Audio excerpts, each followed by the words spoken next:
Cadê? Captura de tela. Pronto. Iniciar a gravação. Vamos lá, acho que vai dar certo. Marjorie chegando na sala. Pronto. Pode começar, Tainã. Deixa eu ver. Tá conseguindo? Tá indo na apresentação? Tá projetando sua tela um pouco esquisita. E Você tem agora? que dar tela cheia. Agora deu certo? Não, tá cortada ainda. Poxa. Peraí. Tá projetando como se fosse uma. Agora melhorou. Pronto. Agora E foi, agora? Tainã. Agora Foi? foi. Foi. Pronto. Eu vou pedir para quem estiver acompanhando desligar a câmera durante a fala de Tainã. E depois a gente pode até ligar as câmeras para tirar a tradicional foto do seminário do LASIK, certo? Opa, mais gente chegando na sala. Então, gente, vamos começar, né?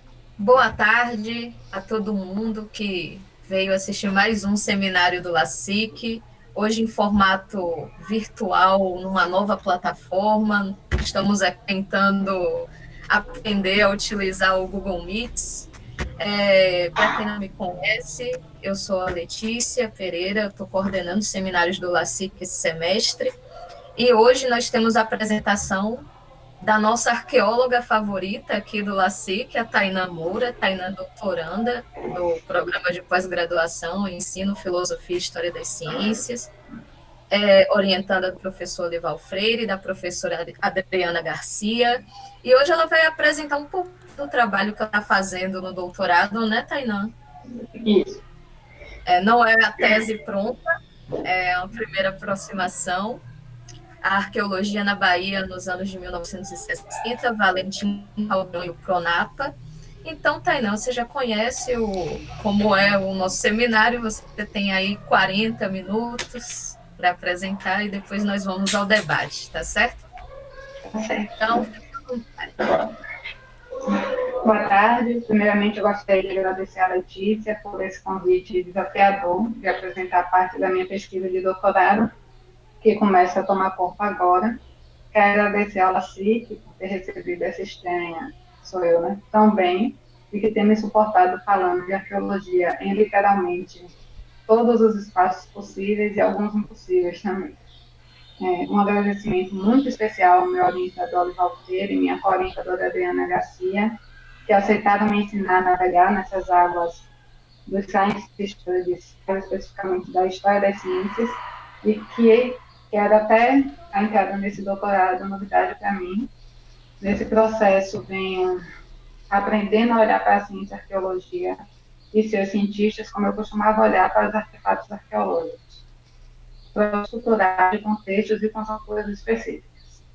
Sei que já dei muito trabalho a eles e lamento informar que ainda há muito trabalho pela frente. Mas obrigada pelas missões preciosas, tenho crescido muito enquanto cientista nesse programa.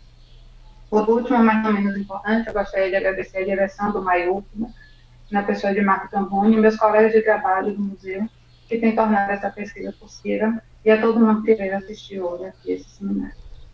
Agora eu gostaria de me apresentar, como a Letícia falou, eu me chamo Tainã, sou bacharel em Arqueologia e Preservação Patrimonial pela Universidade Federal do Vale do São Francisco, mestre em Arqueologia pela UFPE, e hoje doutoranda em História das Ciências aqui pelo programa de Filosofia, História e Ensino de Ciências da UFPA. Desde 2014, eu também atuo como arqueóloga do Museu de Arqueologia e Etnologia da UFBA, e dentro do doutorado, né, essa pesquisa tem se desenhado para a atuação do Valentim Caldeirão, personagem principal, nessa apresentação que farei hoje, apesar de fazer algumas pinceladas sobre o Pronapa também. Daqui a pouco eu vou explicar o que é. Minha relação com o Caldeirão se inicia ainda na graduação, de maneira mais pontual. Por ser baiana, minha graduação se deu no Piauí. Sempre que havia alguma referência a Caldeirão, meus colegas se referiam a mim também, apesar de haver vários outros colegas baianos na turma. Não entendia por que ignorei no momento. Em 2014, quando vim trabalhar no Museu de Arqueologia e Etnologia da UFBA, me deparei com a sessão da exposição voltada para ele, e o interesse no museu de expandir para uma exposição sobre ele.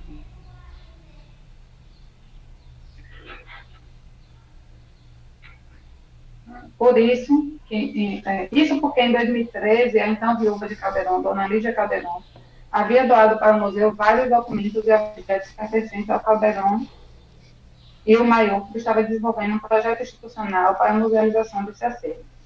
Em paralelo a isso, havia necessidade de organizar e recuperar as informações dos objetos arqueológicos acondicionados na Reserva Técnica de Arqueologia,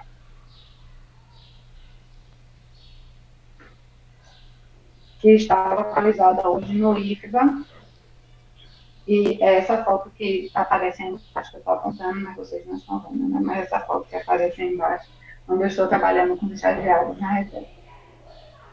Foi atuando lá que percebi que vários objetos escavados por Caldeirão não constavam na chamada coleção fundante Valentim Caldeirão, que possui cerca de 200 objetos no museu. Na busca de documentos e estudos que ajudassem a contextualizar os vestígios arqueológicos e fundamentar a exposição Semeador e Ladeador, que tem no Caldeirão uma das figuras centrais, foi que percebi o pouco que existe sobre a história da arqueologia na Bahia e sobre a atuação de Caldeirão. São citações esporádicas e genéricas, sempre repetindo as mesmas informações sobre ele ser o primeiro arqueólogo da UFBA, sobre ter sido representante do FANAPA na Bahia.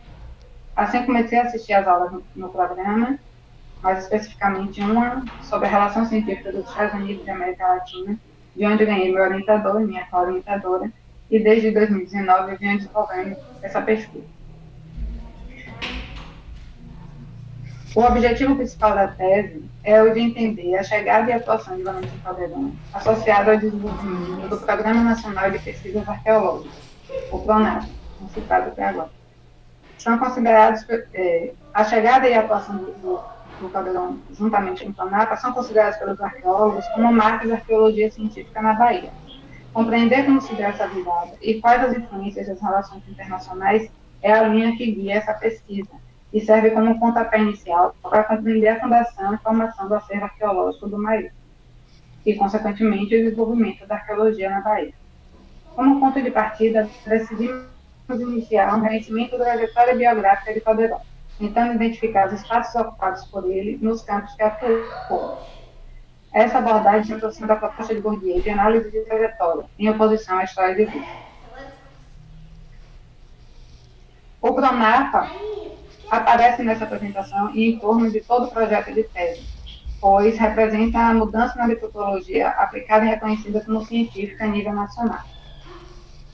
Na década de 60, quando ele foi instaurado, existia uma movimentada relação entre as políticas e a arqueologia. De um lado, Paulo Duarte, humanista, articulava uma influência francesa direta, já que a aprovação da lei em 1961, a Lei da Arqueologia, explicitava a necessidade de ter mais arqueólogos treinados no Brasil, que pudessem definir o que era ou não artefato arqueológico passível de proteção dessa lei. A essa necessidade, Duarte, junto a José Loureiro Fernandes, coordenador do Centro de Ensino e Pesquisa em Arqueologia da Universidade Federal do Paraná, promoveu a vinda do casal Amperret, que são franceses, para um curso de 2 meses sobre métodos de campo e laboratório aplicados à Santa Cruz. O próximo curso de extensão, com vistas a profissionalizar os arqueólogos brasileiros, realizado também no CEPA, contou com a participação de Beth Meggers e Clifford Egan, dos Estados Unidos, do Smithsonian Institution. Em outubro de 1964, eles ministraram um curso intensivo de 1 mês, na cidade de Paranaguá, sobre análise cerâmica e elaboração de cronologias relativas. O casal Ivas estava familiarizado com a arqueologia da região da Amazônia, o que inclusive refletia seu principal interesse, mas não parecia muito interessado nas pesquisas no restante do Brasil, como demonstra Dias, ao citar a opinião de Meggers no curso de Paranaguá. Treinamento de arqueólogos não havendo trabalho para eles. Ela achava que não interessava ter um treinamento de arqueólogos, já que não havia trabalho para eles. mas aceitaram visto se tivessem fundos, o que tiveram.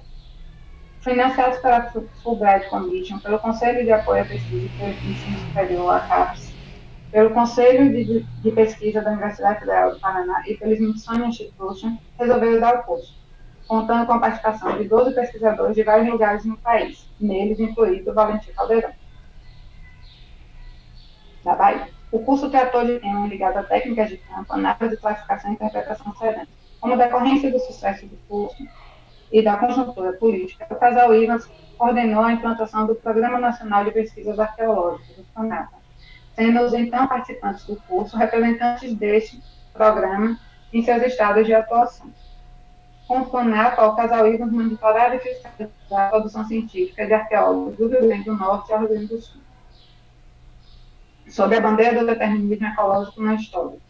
Em sua metodologia de trabalho, incluía análise dos variados artefatos arqueológicos em grandes conjuntos de características semelhantes, chamadas tradições, nomenclatura que atendia tanto a materiais cerâmicos, líticos e pinturas rupestres, com aplicação direta do método FOR, a inovação metodológica trazida para a arqueologia nesse período.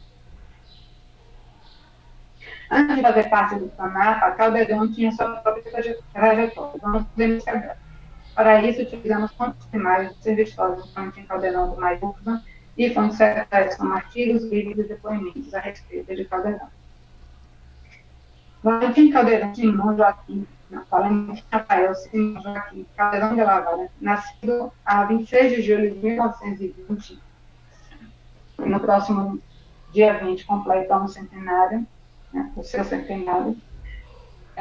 Filho de Valentim Caldeirão e Carmen de Lavara, tinha 26 anos quando se alistou no serviço militar da Espanha, como vocês podem ver nesse documento à esquerda, eu acho, que está à esquerda de vocês, está à minha esquerda. E em 1946 e 29, quando veio ao Brasil. Saiu da Espanha em 1949 e chegou ao Brasil em 1950. Por enquanto, pouco pode se inferir a respeito da vida de Caldeirão na Espanha e o que motivou a sua vinda, sozinho para o Brasil no final de 49. Natural da cidade de Comilhas, na porção norte da Espanha, província de Santander, hoje chamada Comunidade Autônoma da Cantábria, desde 1882, conhecida também como Montanha. Ela mudou o nome em 82. Essa região é conhecida mundialmente por ser uma região rica em lugares de interesse arqueológico do Paleolítico Superior. Os primeiros sinais de ocupação humana datam, na verdade, do Paleolítico Inferior, ainda que esse período não esteja bem representado na região. Destacam-se nesse aspecto as pinturas da caverna de Altamira, datadas de 16.000 e 9.000 anos antes de Cristo, e declarada Patrimônio da Humanidade pela Unesco. Segundo Gabriela Martins, seu livro História do Nordeste do Brasil, Caldeirão possuía conhecimento prévio sobre arqueologia adquiridos em trabalhos com Pedro Bosch de Pera e Hugo Bermaia, conhecimento atestado por ele em seu currículo no setor Atividades Científicas com ações em 1944, 45, 46 e 48. Contudo, em seu passaporte, sua cédula de identificação do Consulado Brasileiro de Barcelona, que utilizou para deixar a Espanha, a profissão enunciada de Caldeirão é técnico carpinteiro e marceneiro carpinteiro, respectivamente. Ele desembarca no Rio de Janeiro, no navio Porto Grande, no dia 17 de janeiro de 1950, e adquire sua identidade estrangeira em Salvador, no dia 3 de julho de 1950, que atesta ter sido recebido no Brasil em caráter permanente. É essa imagem mais abaixo. De sua chegada em Salvador em 1950 até 1955, praticamente nada se sabe da atuação de Caldeirão na Bahia. Segundo Thales Azevedo, nesse recorte de jornal que está ilustrando o slide, em uma coluna publicada no Jornal à Tarde em 1995, são palavras dele. Esse espanhol, muito orgulhoso de sua origem em Santander, iniciou sua vida baiana no comércio como representante de uma firma de sua terra.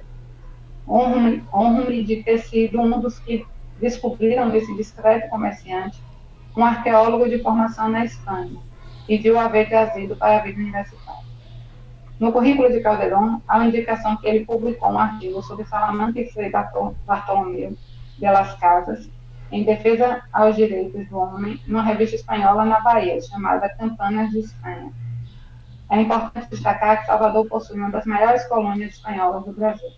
7.737 espanhóis migraram para Salvador entre os anos 1883 a 1850, justamente o ano que Valente Caldeirão chegou. A maioria deles vindo da região, de uma outra região que não é de Caldeirão, que é a Galícia. Entretanto, no arquivo histórico do Caldeirão, nós encontramos esse cartãozinho pessoal, que ele se apresenta como diretor tesoureiro da Companhia de Refrigerantes Frutos da Bahia.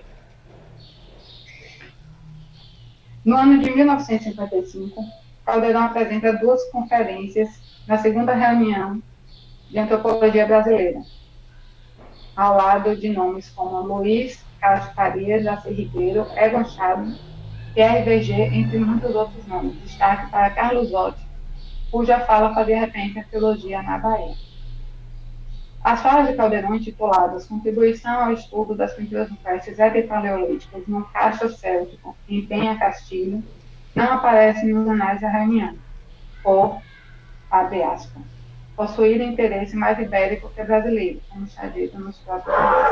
Portanto, Caldeirão publica, ainda em 1955, seus dois textos em livro à parte, pela Faculdade Católica de Filosofia da Bahia.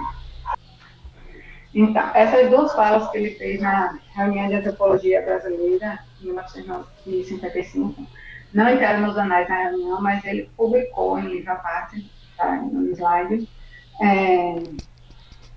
pela Faculdade Católica da Bahia, Faculdade de Filosofia Católica da Bahia, Faculdade Católica de Filosofia da Bahia, aliás.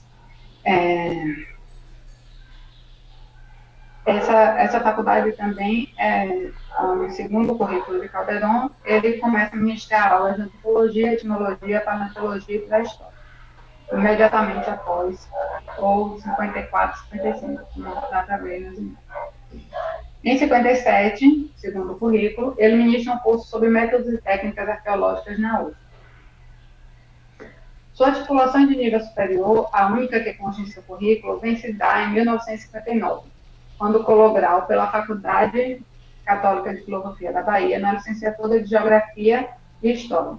Tomou posse do seu diploma em 8 de setembro de 1961. E, segundo seu currículo, foi contratado pelo reitor da Universidade da Bahia, nesse momento é Edgar Santos, como técnico especializado, provavelmente em 1960 ou 1961. Desenvolveu o projeto de estudo de escavação do Sambaqui da Pegaúca, localizado no bairro de Periperi, em 1961.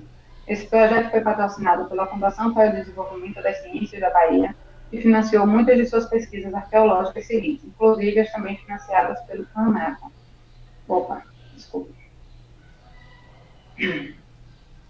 Embora não tenha achado indicações nos documentos consultados até o momento, é sabido que Pedro Agostinho participa das escavações de Sambaqui da Pegaúca, pois ela é vista em uma das fotografias. Inclusive, o professor Carlos Etivar, se estiver por aí, me ajudou a identificar Pedro Agostinho aqui nessa fotinha do canto que aparece. Caldeirão participou da comissão que cria o Instituto de Ciências Sociais em 1962, onde também cria o Laboratório de Arqueologia que desenvolve seus trabalhos. Em 1964, ele publica pela UFMA o relatório de Sambaqui da Pegaúca, em forma de livro. Em 64, ele também passa a ser representante da Bahia no PANAPA.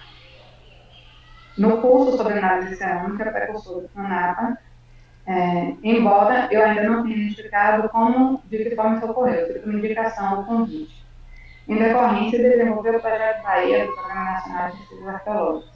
No primeiro ano, escreveu suas correspondências em espanhol, com o desenvolvimento do programa, contratou Teresa Carvalho como tradutora.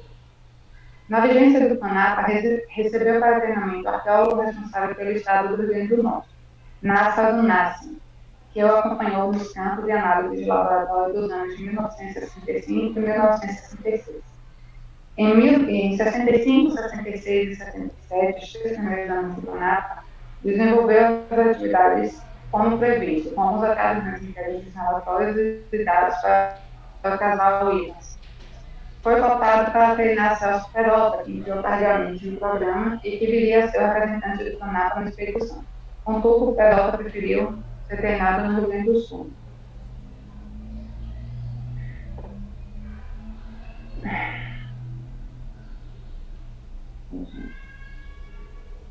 Em 1966, Caldeirão conseguiu, via Casal Williams, um financiamento de pesquisa etnológica para Pedro Agostinho, sendo seu supervisor. Ele era o diretor da pesquisa de Pedro Agostinho.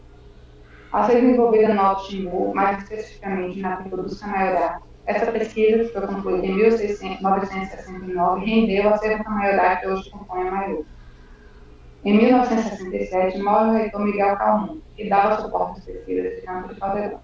Seu substituto, o reitor Roberto Santos, filho de Edgar Santos, que o havia contratado, o nomeia para diretor do Departamento Cultural da UFA, porque, segundo Caldeirão, em carta, escrita para os vivas, não atrapalharia as suas atividades no Instituto de Ciências Sociais e no Laboratório de Arqueologia. Em 65, Caldeirão se tornou centro das atenções dos coordenadores do PRONAPA, pois teve sua rural roubada no Rio de Janeiro. O carro foi recuperado porque, segundo Megas, um oficial militar tinha tido o carro igual roubado no mesmo dia, o que fez a Força Policial do Rio de Janeiro massivamente procurar o carro, encontrando-o de Caldeirão. Esse episódio é relatado por Megas como sendo um sinal de bom presságio para a realização do programa. Contudo, esse acontecimento gerou uma pequena desavença entre os Ivans e Caldeirão no que concerne ao pagamento do seguro. O Smithsonian não incluía roubo, o que era inseparável de incêndio, na opinião de Caldeirão. Se solucionando em definitivo no ano de 1969, quando o Smithsonian muda o sistema de seguro de todos os veículos ao redor do mundo, para incluir o seguro de roubos também. Nas instruções dos coordenadores do PRONAPA, encaminhadas via memorando em papel timbrado do governo dos Estados Unidos, os pesquisadores locais deveriam plotar o carro com o nome do programa, de sua instituição de origem e do Smithsonian, em caso que o nome do instituto não dificultasse o acesso aos locais. Contudo, não há nenhum indicativo que Caldeirão tenha realizado essa plotagem. Vocês podem ver na foto ele com a rural, passando numa balsa, passando de balsa. E abaixo temos a rural, eu esqueci da legenda, não me lembro, mas é outro integrante do PRONAPA, com os nomes plotados na lateral, como era ordenado pelos itens. Com o Decreto-Lei nº 62.241, de 8 de fevereiro de 1968, fica extinto o Instituto de Ciências Sociais e, junto com ele, o Laboratório de Arqueologia.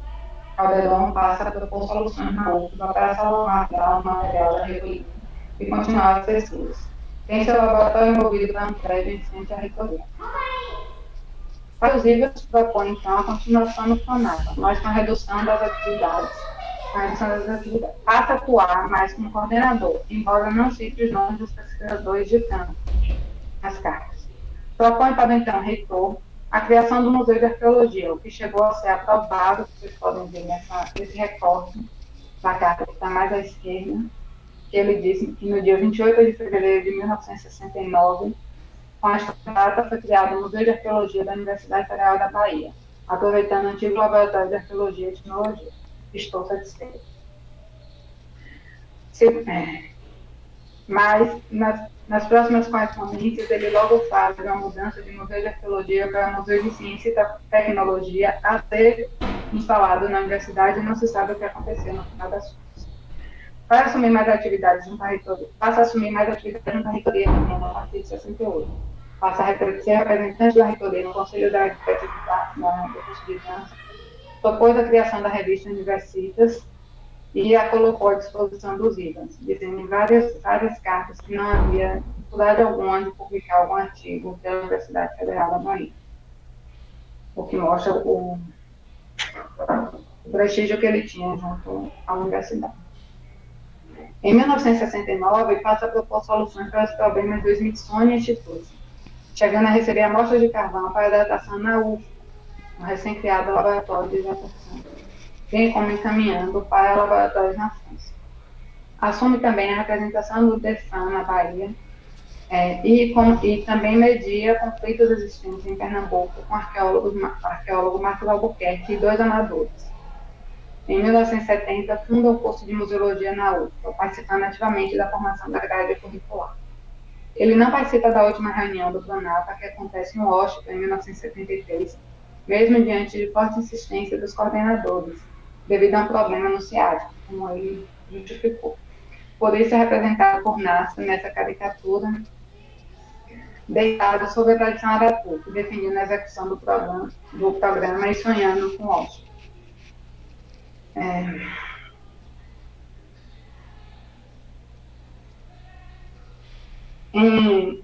Com o curso criado, ele passou a encaminhar alguns alunos do curso de museologia para estágios nos museus do Smithsonian Institute.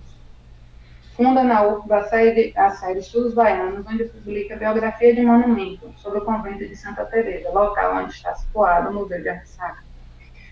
Ele também fundou, em 1974, a Associação de Arqueologia e Pré-História da Bahia, a APHB, através da qual coordenou os trabalhos de campo de salvamento de Sobradinho. E publicou também um relatório desse trabalho de campo pela UFBA. Nomeado diretor do Museu de Arte Sacra em 72, foi afastado em 1980 por motivo de doença, o que ocasionou sua morte. Em 1973, por motivo de desalojamento do local onde funcionava o laboratório de arqueologia, acondicionou o material arqueológico em caixas nos podões do museu, onde o material ficou até a inauguração do atual Museu de Arqueologia e Etnologia.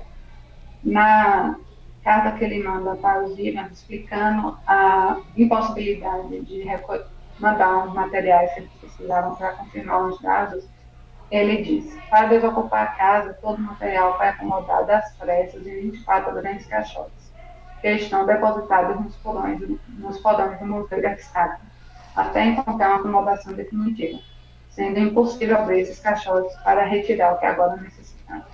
Uma situação um pouco semelhante com a situação que a reserva técnica se encontra atualmente, inclusive.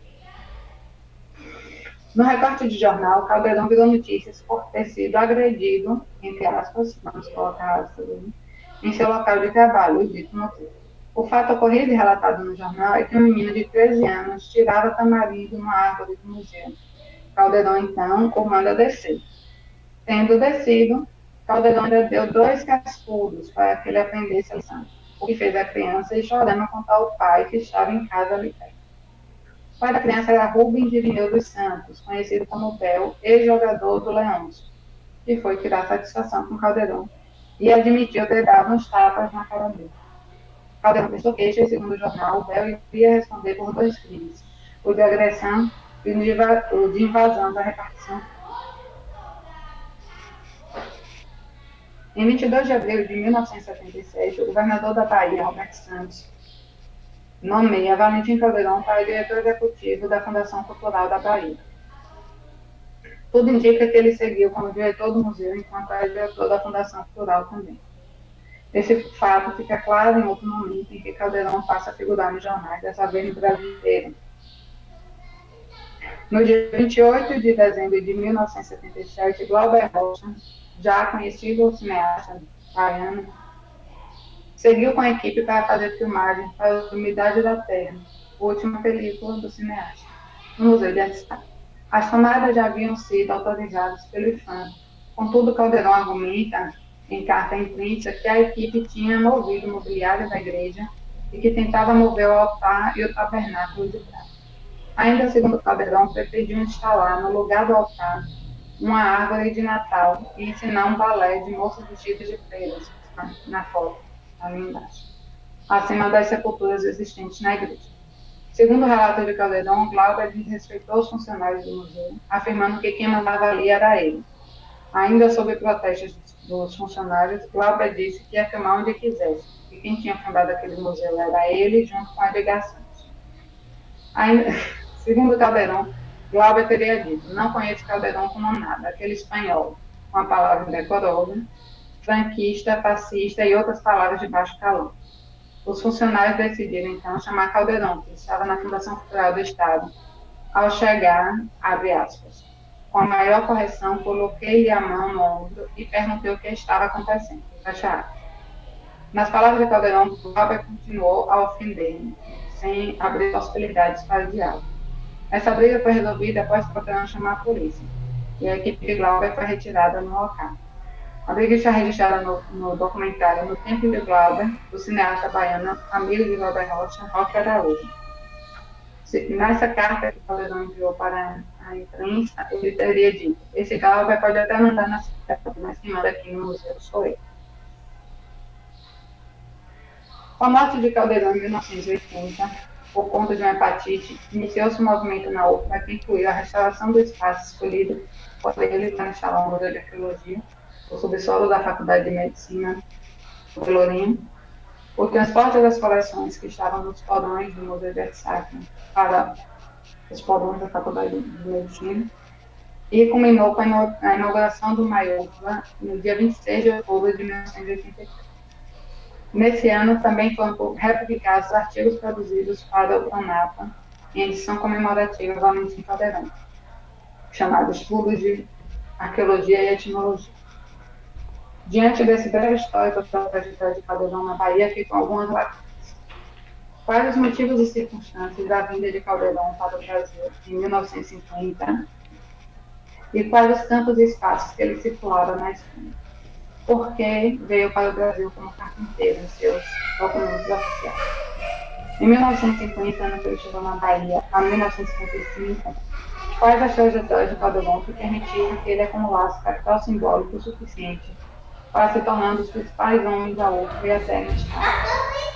Quando teve a oportunidade de criar um curso de atuação, por que escolheu de museologia ao invés de arqueologia? Principal área de atuação. É isso, gente. Obrigada. Opa, ligando aqui a câmera. Salvas virtuais para Tainã. Falei muito rápido. Não, sua apresentação ficou entre 30 e 40 minutos. Ficou ótimo. A gente vai abrir a sessão de perguntas. Quem quiser se colocar primeiro querendo fazer um comentário, alguma pergunta, pode ligar o microfone ou se manifestar aqui pelo chat. Tainá, eu tenho que dizer que eu não conhecia o Caldeirão até você começar, até te conhecer, né? E você realizar o seu doutorado no LASIK. Mas eu não conheço muito sobre o personagem, mas eu me senti muito contemplada no episódio que você relatou sobre a vontade de bater no menino. Ele bateu no menino. Não, ele chegou às vias de fato, né? Isso de fato eu nunca fiz, mas já passou a vontade pela minha cabeça. O Wilson fala aqui no comentário que gostaria de rever o último slide. Eu não sei exatamente o que ele quer ver.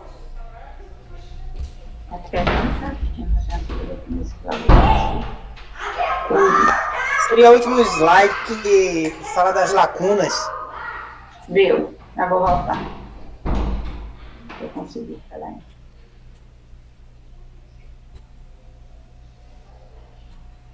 Tá aparecendo direito ou não? Só o obrigada. Isso, as lacunas identificadas. Não está aparecendo direito, não. A tela está cortada. É porque eu estou tentando ver vocês. Né? Acho que fiquei muito solitário. É o problema do MITS. Dá para ver as lacunas? Dá para ler, sim. Eu não sei se o Wilson tá acompanhando. Você quer fazer algum comentário em cima disso? Não, por enquanto foi porque passou rápido e assim, eu achei interessante. E quando eu me encontro, eu gravei, então não tive tempo. Por enquanto só isso. Tá bom. Eu falo rápido. Nervosa, eu falo mais rápido ainda. Tainã, as pessoas comentaram aqui por alto, eu não sou arqueóloga, não conheço muito sobre a história da arqueologia, mas há uma vinculação do Caldeirão com o branquismo? Como é esse histórico do posicionamento político do Caldeirão? Você poderia nos... Não há nenhum documento que a gente possa definir o Caldeirão como cientista, né? Era só uma forma de... Sim. de ofender ele, na verdade. Ele tomou como ofensa, inclusive, quando o, o Albert Rocha chamou de franquista. Ele tomou como ofensa. Ah, então não há indícios. Né? Certo. O Olival quer fazer um comentário aqui. Pode ligar o microfone, Olival. Liguei. Primeiro, parabenizar a Tainá. Eu achei que foi a reorganizada que se deu no final, que eu não olhei mais as idades como muito boa, porque a correção do Pronapa com o personagem ficou boa, ficou muito clara.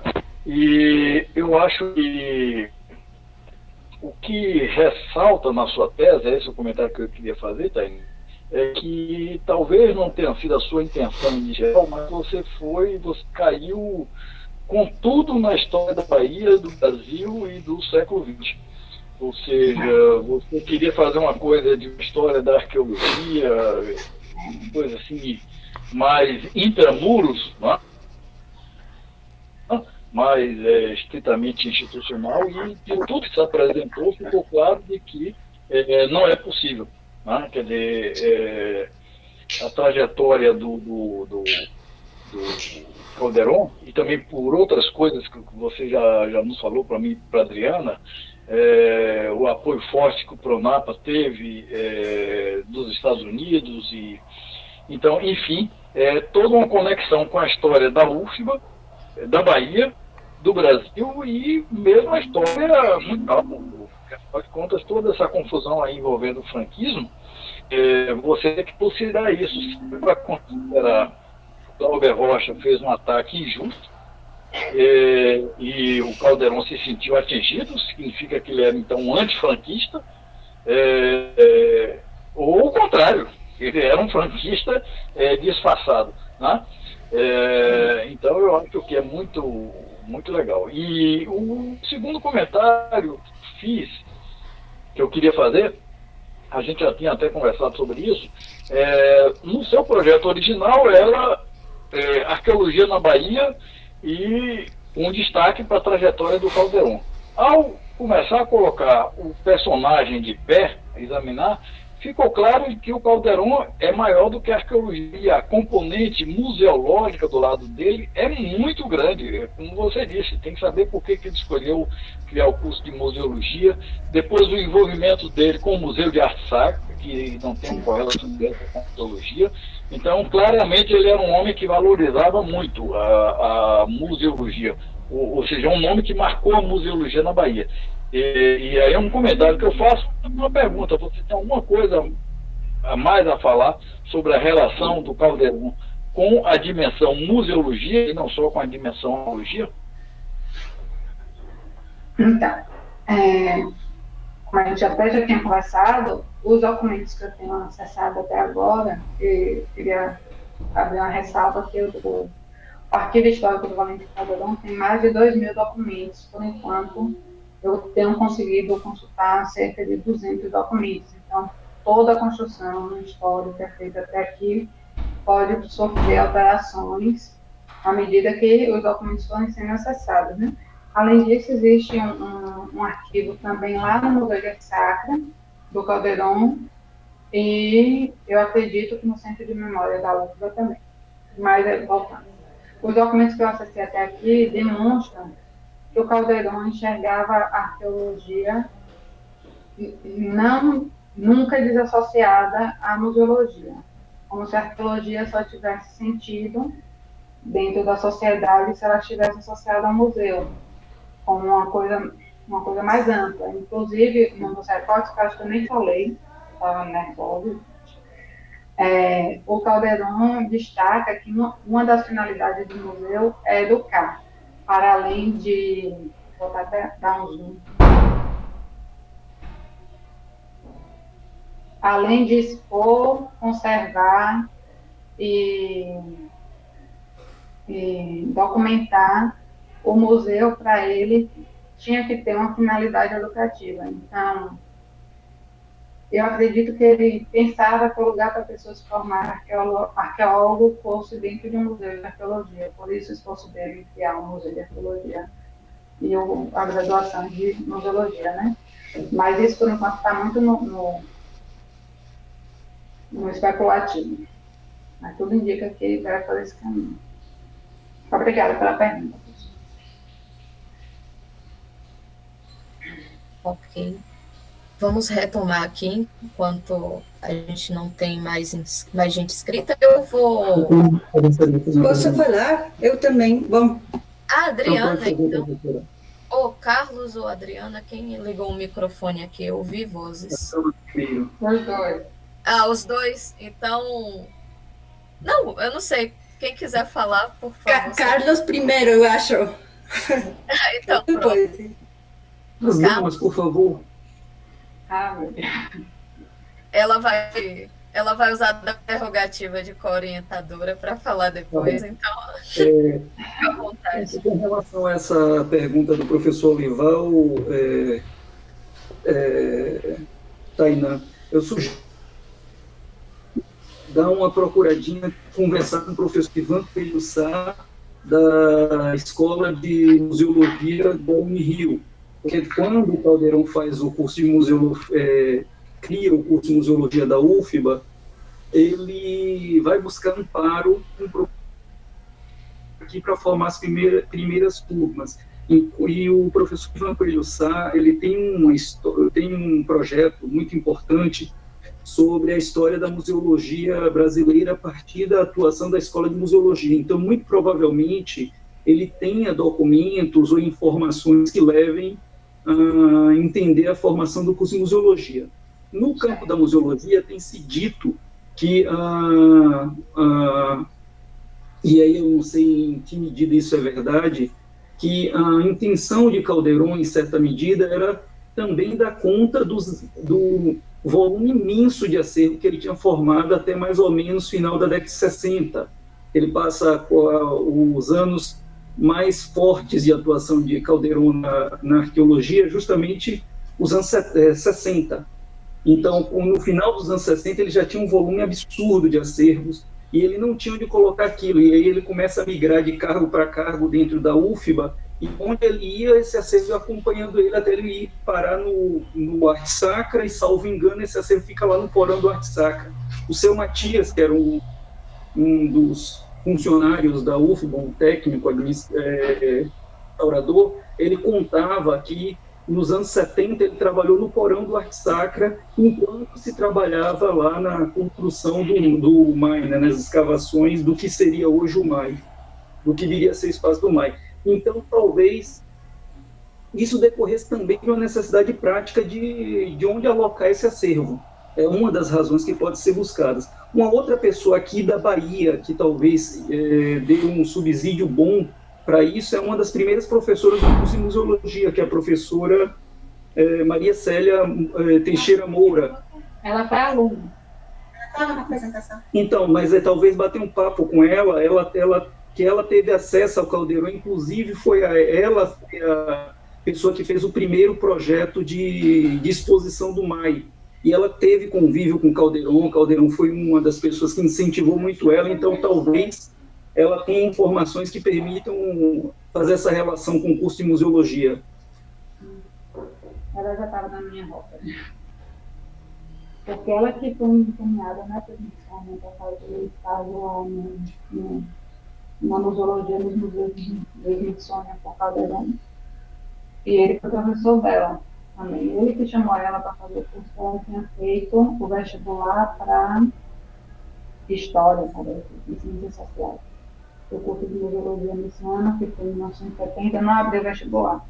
Ele chamou as pessoas que tinham sido aprovadas no vestibular e outros, mas que não classificados, mas não aprovados, né? Ou contrário, não entraram. E ela era uma dessas pessoas. E ele chamou ela, segundo o relato dela, né? O depoimento dela. Eu ainda não terminei de analisar, foi isso que entrou na apresentação, completamente. Diga, pessoal. Então, eu também gostaria de parabenizar a Tainá. Eu acho que ela, bom, a apresentação ficou muito boa, tudo muito claro. Parabéns. Então, aí eu queria perguntar se você poderia falar o que é a arqueologia científica? Quer dizer que existe uma arqueologia que não é científica, ou por quê? Qual é o significado dessa distinção? Aí você concordaria que o Valentim Calderón ele fez uma contribuição importante no campo da arqueologia científica? Qual seria o que você poderia falar disso? Por último, sobre as finalidades do museu, aí eu perguntaria se você acha que para Valentim Calderón a pesquisa é uma parte importante do museu? Não só, ou seja, não só o museu como um lugar para educar-se, talvez também seja um lugar para pesquisar? Seguindo ele, não sei. Eu vou começar por essa. Eu diria que provavelmente. Por enquanto, eu ainda não achei nenhum documento que indicasse diretamente, né? Mas pela trajetória dele e pelo interesse em produzir um museu, eu acredito que sim. Com relação à arqueologia científica, existe uma fase da arqueologia que, em todo o mundo, se chama período especulativo. É meio generalizado isso, que é quando, na verdade, a arqueologia é uma ciência que mexe muito com o imaginário coletivo como um todo, né? A coleção de objetos antigos, e isso, muitas pessoas montaram objetos antigos antes do desenvolvimento de uma ciência propriamente dita como arqueológica, né? Aqui na Bahia houveram pessoas assim também, como é o caso do médico Vital Rego, o próprio Thales Azevedo, apesar de acadêmico e tudo, não era arqueólogo, mas se interessava pelo assunto, chegou a juntar alguns objetos. E um dos outros que está até na coleção do museu é o Carlos Otti. Eu colocaria a questão do Carlos Otti como amador em suspense por um tempo, porque eu ainda não consultei os arquivos dele e os livros do Carlos Otti. O fato é que ele publicou vários livros sobre a pré-história da Bahia e os achados arqueológicos. A virada dele com o Calderón é que o Calderón estabelecia um método de escavação rigoroso, estritamente científico, assim, nos termos do que hoje a gente reconhece como a ciência arqueológica, enquanto o Carlos Otti não. Essa é a principal diferença que faz do Calderón ser considerado um arqueólogo que utilizava a metodologia científica, da arqueologia mesmo, e o Carlos Otti não. Inclusive, eu ainda não li, certo? Mas eu sei que nos livros dele, do Carlos Otti, ele faz inclusive alusões a problemas pessoais e tudo, mistura um pouco assim, que não é muito comum no meio científico, né? Então, essa é a principal diferença. Respondi tudo? Mas eu quero estudar isso. Inclusive, não sei se você lembra, quando a gente fez a disciplina, era uma das coisas que eu queria esclarecer. Nessa reunião que o Calderón participou, o Carlos Otti participou também. Ele era já professor da UFBA e apresentou uma fala sobre arqueologia, a pré-história na Bahia, Então, o que foi que aconteceu? Que, de repente, na UFBA, a referência da arqueologia passou a ser o Calderón e não mais o Carlos Otti, que até então aparentava ser o Carlos Otti, que era ele a fala da UFBA na reunião de antropologia brasileira, né? Então, isso eu quero entender também. Obrigada pela pergunta.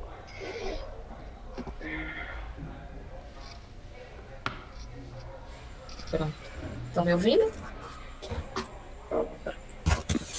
ainda temos espaço para as perguntas aqui. Eu só queria dar um rápido esclarecimento. Algumas pessoas reclamaram aqui que não estavam conseguindo entrar no Google Meets.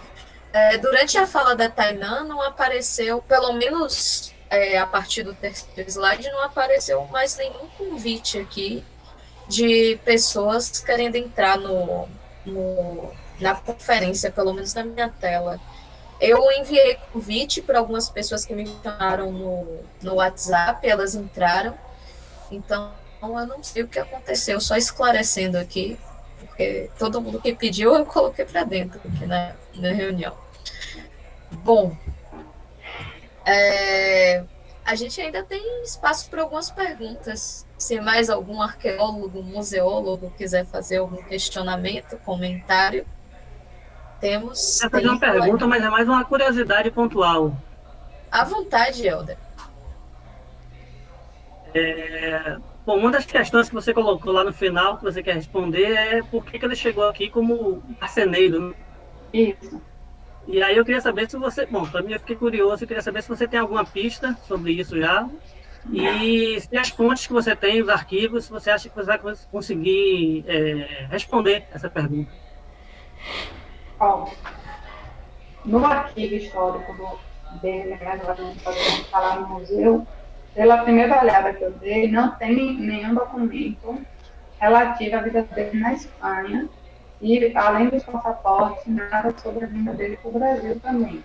É como se ele tivesse começado a organizar a documentação e juntar depois que ele chegou aqui. Aliás, depois que ele começou a atuar nas universidades, né? Na Católica e na UF. Mas eu estou muito curiosa. Não sei como, mas eu vou dar um jeito de descobrir por que ele veio como... Falaram uma lenda que ele veio fugido da guerra, mas em 49 não tem mais guerra, né? Eu não sei, talvez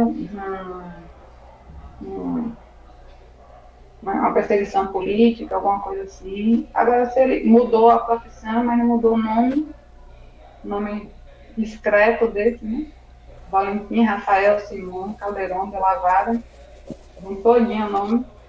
Não sei se era exatamente para se esconder de alguma coisa, mas enfim. Vou tentar achar.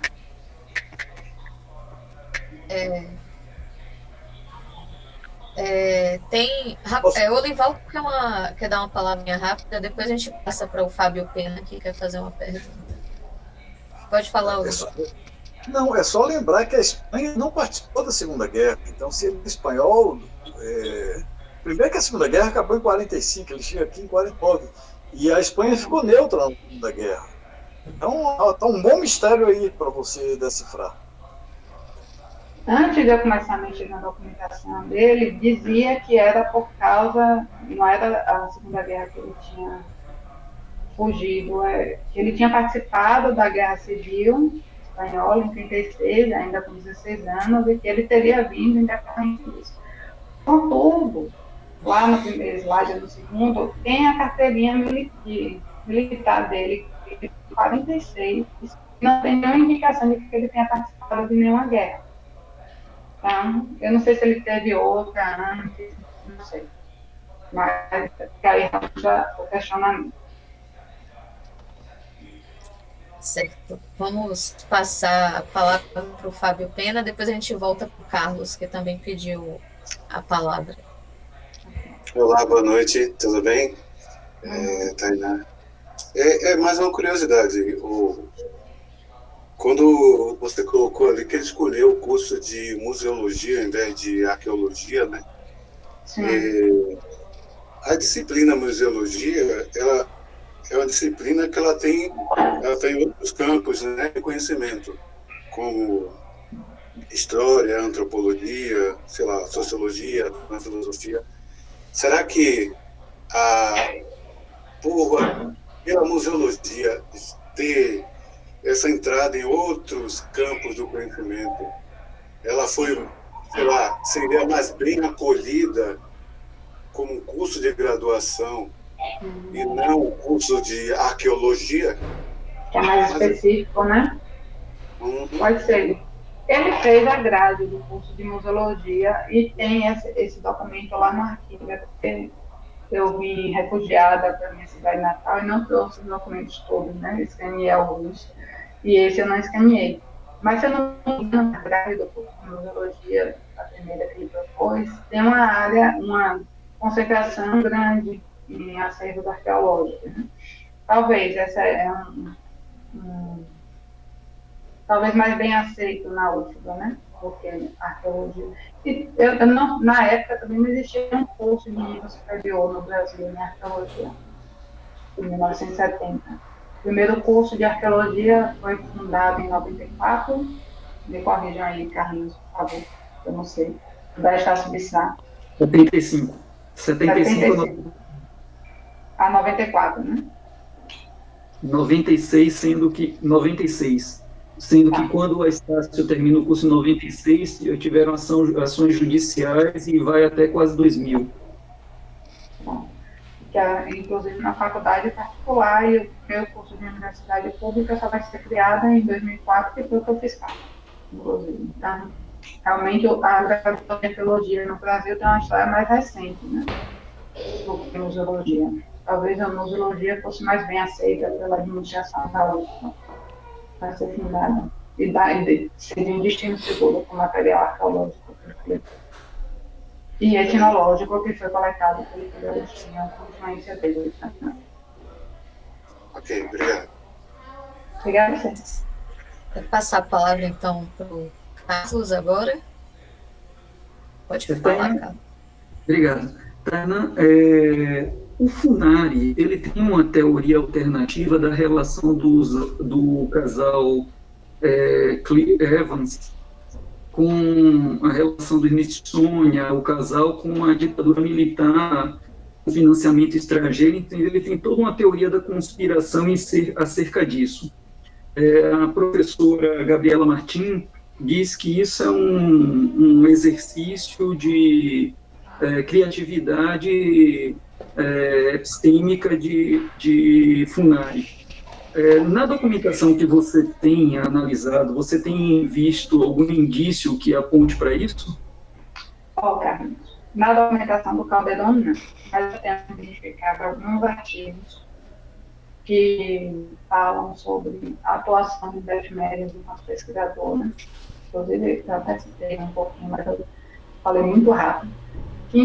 Tudo indica que ela não queria vir fazer esse curso, nem atuar nas áreas baixas do Brasil. O interesse dela era na Amazônia, que inclusive foi a área onde ela fez o doutorado. Ela e o Ivans, né? Porque o Ivans morreu muito cedo e ela acabou virando a referência tanto para o Pronapa quanto para as pesquisas no futuro, né? E esse pesquisador disse que ela mudou de ideia graças à conjuntura política.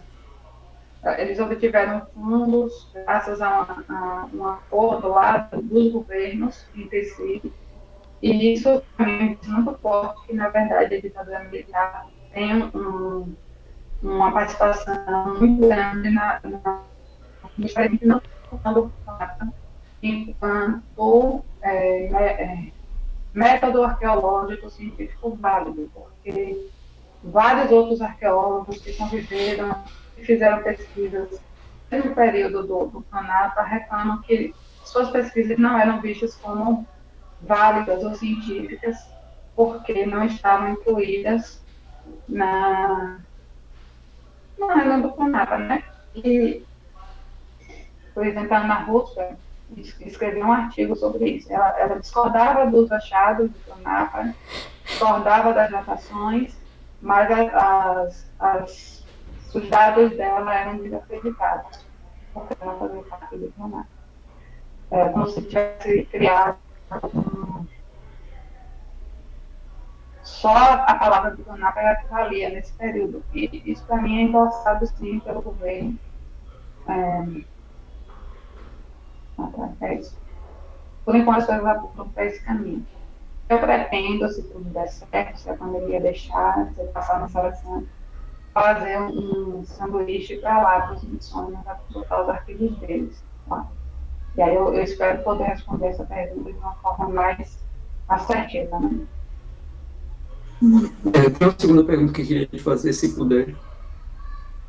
É possível? Que é a seguinte. Calderon, pelo que ele tem escrito, ele é o que distou um pouquinho do Pronapa. Por exemplo, ele pega lá o método do Pronapa para análise da cerâmica e adapta ele para a arte rupestre e vai criar algo que é novo e que destoa, se afasta. Isso, pelo que eu tenho percebido, não é o perfil dos outros pronapianos. Havia algum tipo de dissenso entre ele e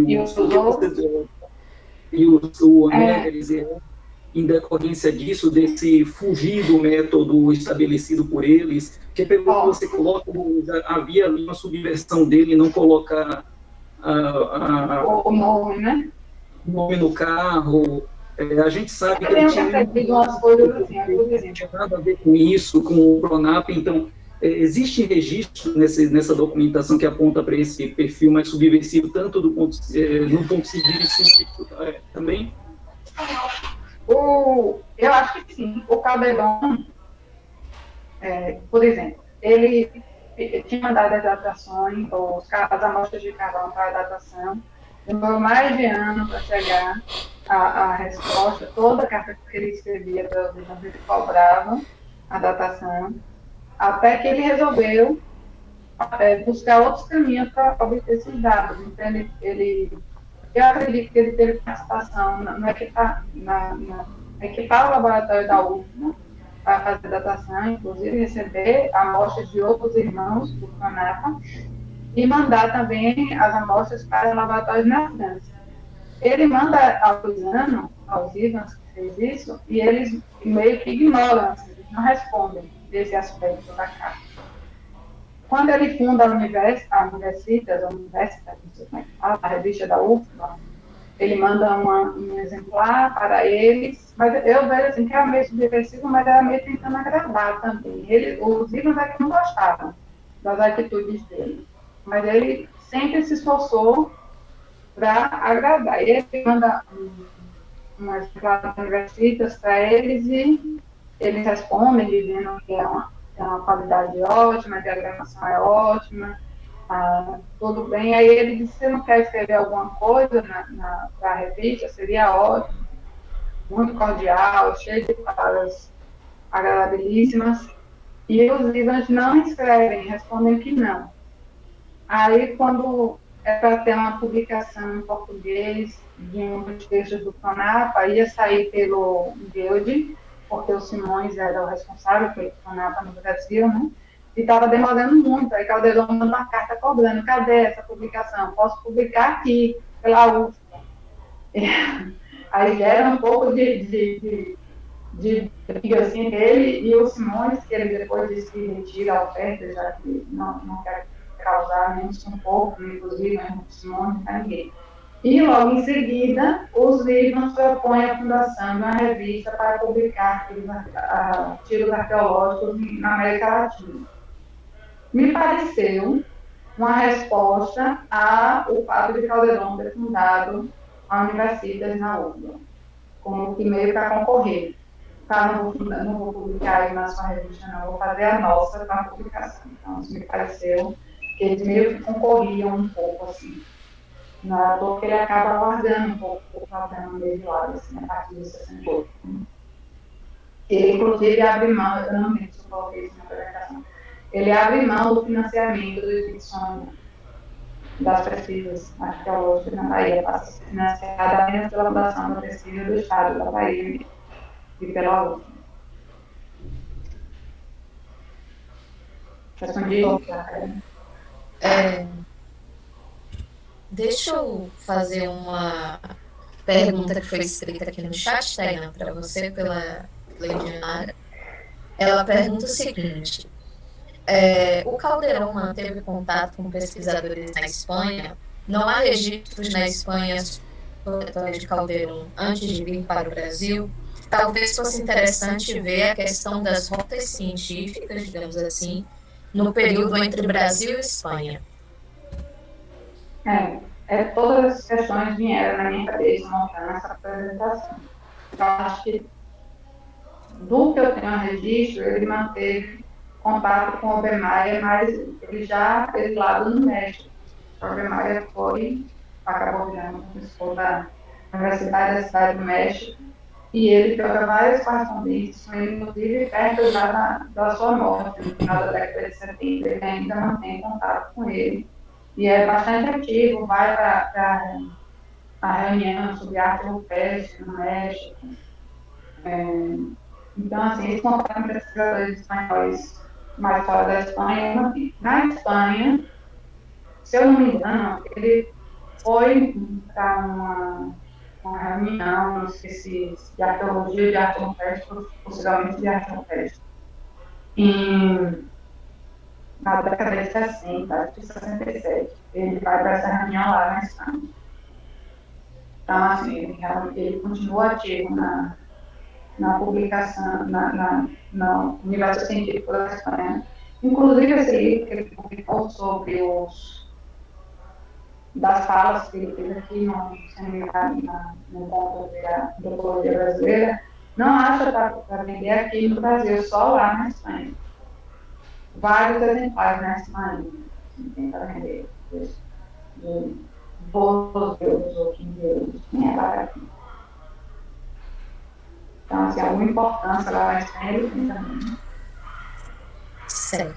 Tem mais uma pergunta para você, Tainá, do Fábio Freitas. Pode ligar o microfone, câmera? Apareça, Fábio, nessa quarentena aqui para nós.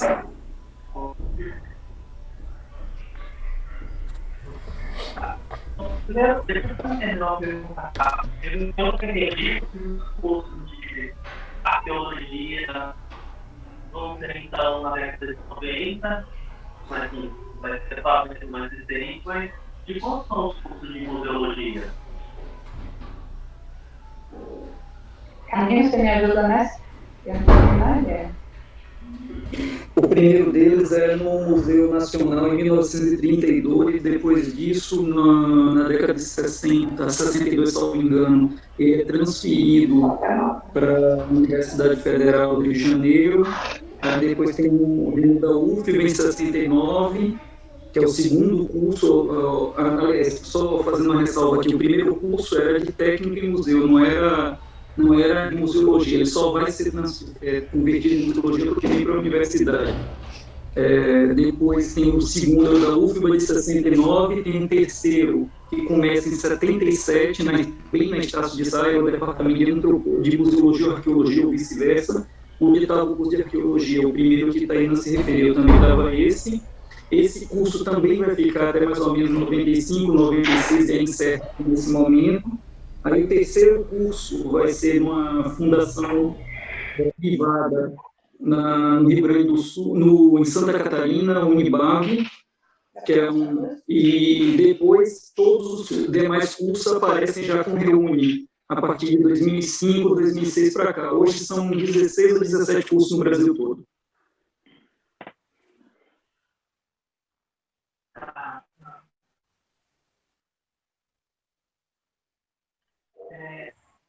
Uma pergunta agora, como é a situação disse? A arqueologia é como um curso autônomo para tida como parte da antropologia e etnologia? É difícil.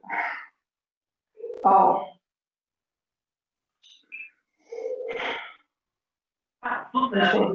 Uma resposta agora assim é porque nessa pergunta, como você coloca, quando você perguntou por que ele resolveu montar um curso de antropologia,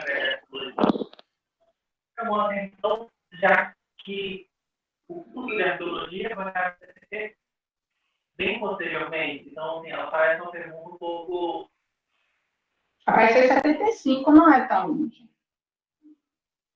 75? Sim, é da Suíça.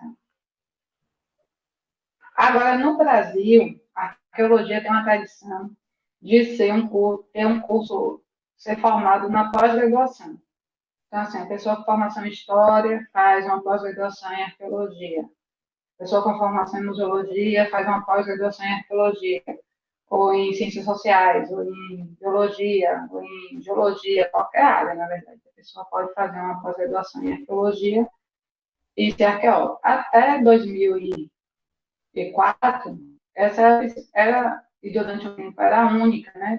Quando o curso da Estácio se encerrou, essa era a única forma no Brasil de ser arqueólogo. Era atuando na área, fazendo, né, escavações arqueológicas e parou fazendo uma pós-graduação em arqueologia. A partir dos cursos de arqueologia, que hoje são bastante, quando eu parei de contar, tinham 9, mas já tem mais hoje. Inclusive, já temos um curso de arqueologia na Bahia, pela UNEB, que funciona em Paulo Afonso. Isso começa a mudar, né? Aí, a partir de agora, já existem arqueólogos bacharéis em arqueologia. Já existiam os sóis da Estácio de Sá, mas não é muito reduzido. Era muito mais comum a gente encontrar arqueólogos, mestres e doutores em arqueologia do que bacharéis em arqueologia. Mas essa é uma tradição, acho que, do Brasil.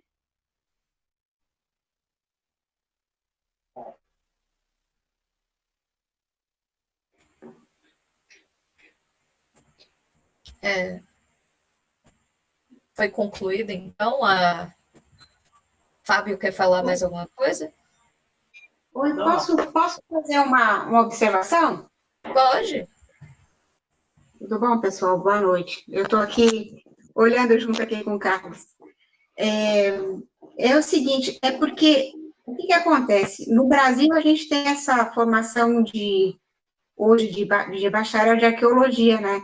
Mas na Europa, por exemplo, o cara é formado em pré-história. Então, pré-historiador, por exemplo, curso História do Quaternário e Pré-História. Aí, os que vão para a área de antiguidades, arqueologia voltada à Grécia, Roma, ou arqueologia oriental, Egito, arqueologia clássica, isso.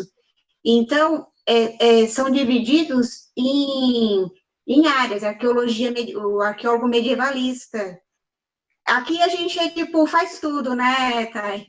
É um pouco assim, né? Então, a gente não tem essa diferença lá. Pode até perguntar para Anne-Marie Pessi, para a própria professora Gabriela Martim, que também é espanhola, né? Elas se falam, eu sou pré-historiadora, elas se identificam mais como pré-historiadoras até do que arqueóloga. Tanto que a Agnès Guidon, ela não fala sítio pré-colonial, ela fala sítio pré-histórico, né? Então, uma das explicações que a gente poderia dar, né? E dentre outras, né? Dessa questão.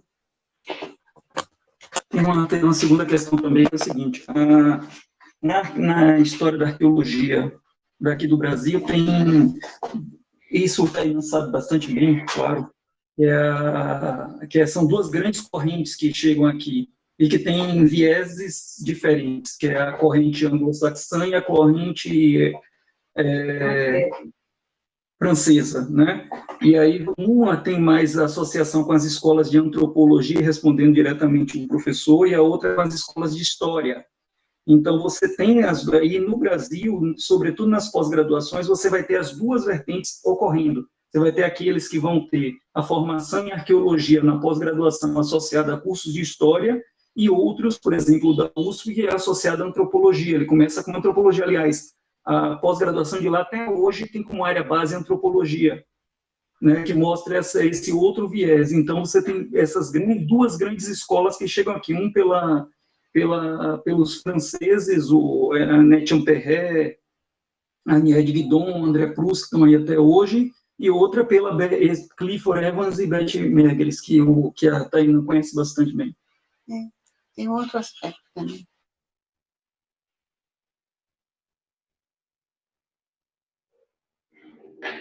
Inclusive, a vinda dos Ivans e a instalação do Planapa vai trazer esse modo de fazer arqueologia diferente, que até então, o que tinha mais por aqui era a influência mais francesa. E vai colocar de canto, pelo menos no período do Canapa, esses arqueólogos de influência francesa, né? E meio que reverbera, porque os estudos da Agnès Didon são questionados até hoje, né? Os dados dela são questionados até hoje, como não válidos.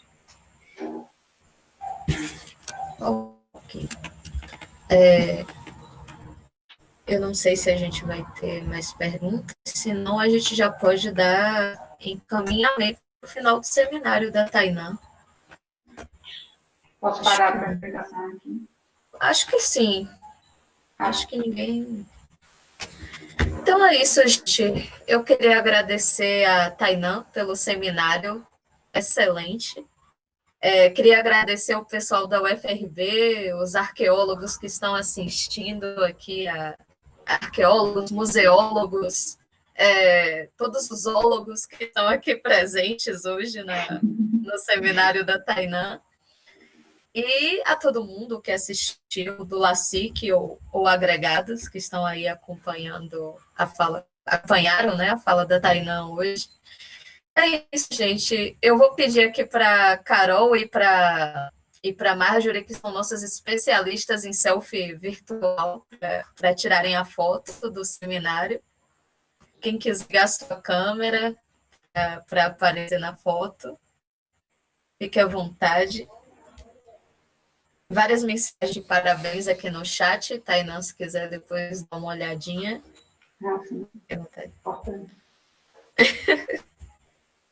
Deixa eu ver aqui quantas caras mais vão aparecer. Pô, apareceu gente... Ah, o Olival conseguiu ligar a câmera. É bom tirar foto logo, porque já já vai cair na internet. Ai, meu Deus. Eu tirei um aqui. Marjorie já fez os prints aqui. Eu tô fazendo. Pronto, eu tirei Ítalo. Ítalo vai tirar foto hoje também. Está acompanhando aqui do meu lado. Mas não quer ligar a câmera. Posso? Pode tirar. Aí tá com a Gente, obrigada a todas que assistiram ao seminário de hoje. A gente deve subir o vídeo da Tainá no YouTube. Parabéns a Tainá. E lembrando uma coisa que eu esqueci de comentar, no nosso próximo encontro a gente vai ter um colega do Carlos e da Fabi. O Gabriel Dávila vai lançar um livro aqui. Deixa eu lembrar a data, que minha memória não anda boa. Dia 7 de julho, a gente tem o lançamento. Excelente colega, gente boa demais ele. Pois é, nosso colega também aqui. E ele vai lançar o livro dele aqui no laboratório, no nosso seminário virtual do LACIC. Então, estão todos convidados. Se vocês quiserem participar novamente aqui do encontro, serão muito bem-vindos. Tá certo? Então é isso, gente. Obrigada e sim, até o próximo encontro do LACIC.